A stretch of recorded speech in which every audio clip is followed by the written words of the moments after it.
Today's episode is all about the importance of having a safety plan in place should you need to make an exit temporarily or permanently. We want to be prepared that if things that were at one level start escalating, that we have an escape route, that we have an exit strategy that we've already put in place. We're not scrambling at the moment trying to figure out what to do when we are doing everything we can to not go into fight, flight, or freeze mode because we're in the moment that's so intense. Now is the time to be prepared so that we've got a plan, and if things start going that way, we execute the plan. Hey, welcome to Validated. I'm Valerie.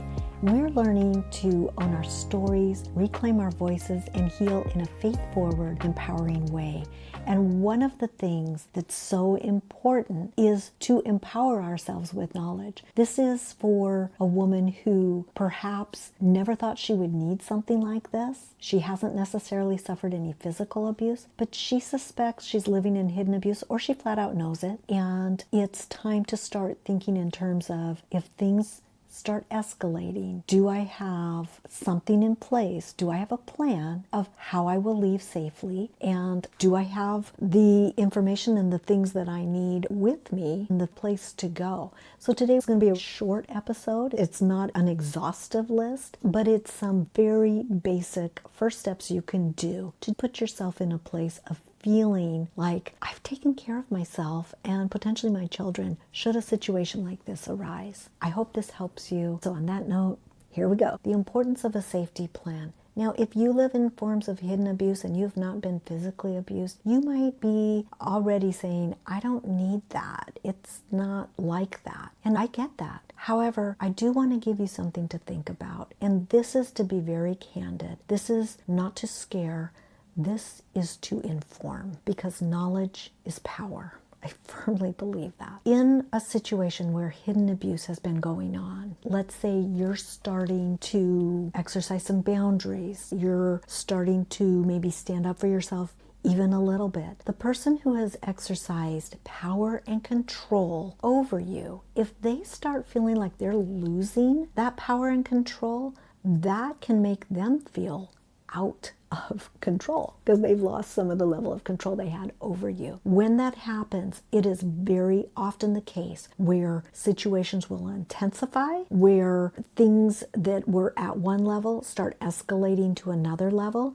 And in fact, I've heard counselors say with hidden abuse level behaviors that as the partner started losing power and control, that it was highly likely their behaviors would intensify and could be precursors to physical abuse that could be coming down the road. We want to pay attention because all forms of abuse are wrong and do serious damage. We don't want things to escalate. We want to be prepared that if they were to, that we have an escape route, that we have an exit strategy that we've already put in place, and we're not scrambling at the moment trying to figure out what to do when we are doing everything we can to not go into fight, flight, or freeze mode because we're in the moment that's so intense.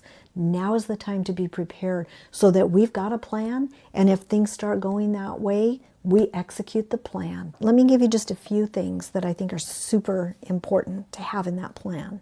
First of all, if you need immediate safety and protection, you need to have a place to go to. Many times, this is not something that you can plan out. You just need to be ready.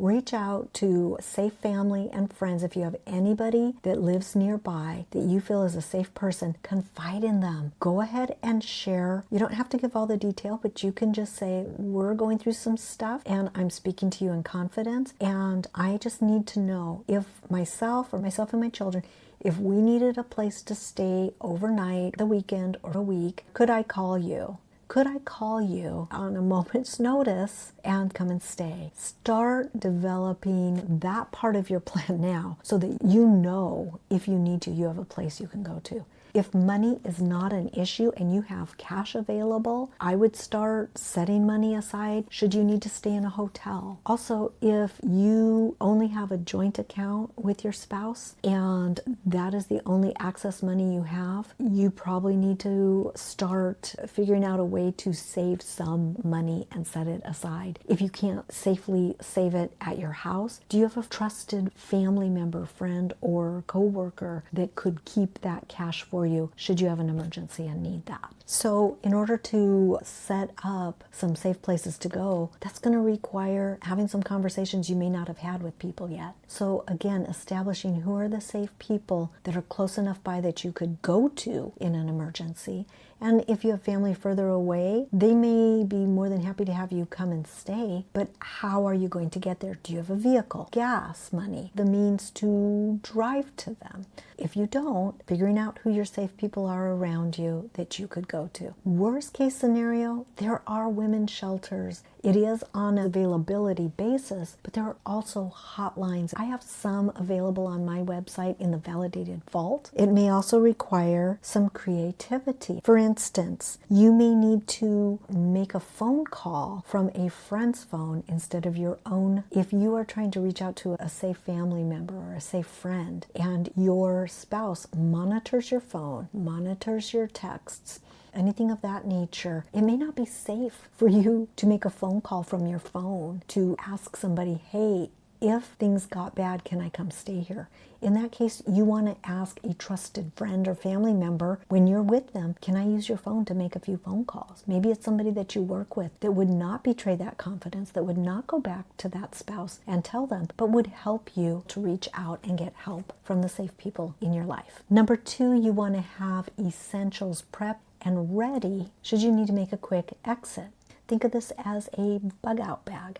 Now, if you live in an area where there's constantly tornadoes or hurricanes, you probably have a physical bug out bag ready. You're told you have to evacuate your home. In the same way, you could have a small bag with necessary items in it should you need to leave in a hurry. Some overnight clothing, things of that nature. You want to make sure that you have ID for identifying yourself if you have children that would identify them. You want to have some cash available. A debit card can be good, but again, if that's on a joint account and that person decides to empty out that account, that debit card's not going to do you any good. So do you have a credit card so that you could charge something for that emergency situation? Do you have emergency contacts both in your phone but also in some other format? Like, do you have a piece of paper that you keep in your car with those emergency numbers should you need to contact somebody if for some reason you did not have your phone? For instance, if somebody took your phone, you need to be able to reach out to people. Since we live in a day and age where we don't memorize people's phone numbers anymore, so if you don't have your phone, you may not know how to reach them. So old school, write it on a piece of paper, keep it in your purse, keep it in your car, keep it in your nightstand, a place where you know where it is. Another would be ensuring that your kids' safety has been considered in the event of a quick need to exit. What if it happened while they were at school and you didn't want them to take the bus and go home because the situation at home was volatile and you don't know what they'd be walking into? So how would you manage that? Would you be at the school ready to pick them up?